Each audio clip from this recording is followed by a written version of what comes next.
प्रयाणकाले मनसाचलेन भक्त्या युक्तो योगबलेन चैव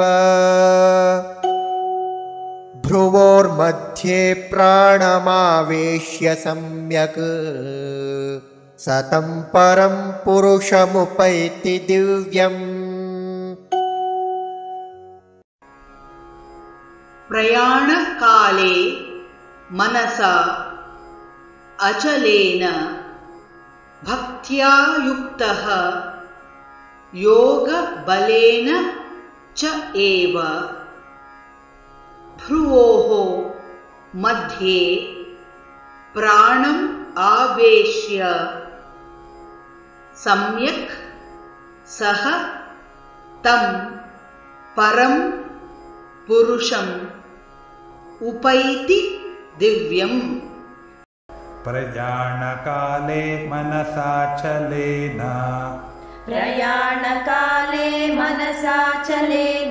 भक्त्या युक्तो योगबलेन चैव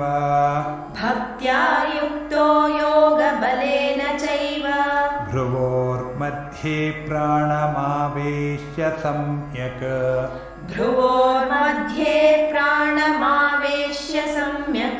सतं परं पुरुषमुपैति दिव्यम्।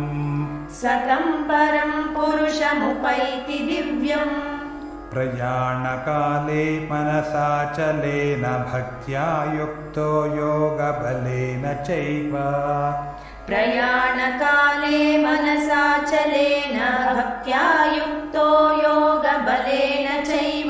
भ्रुवोर्मध्ये प्राणमावेश्य सम्यक् सतं परं पुरुषमुपैति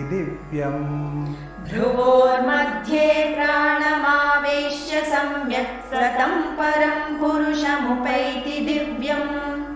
प्रयाणकाले मनसाचलेन भक्त्या युक्तो योगबलेन चैव भ्रुवोर्मध्ये प्राणमावेश्य सम्यक् सतं परं पुरुषमुपैति दिव्यम्।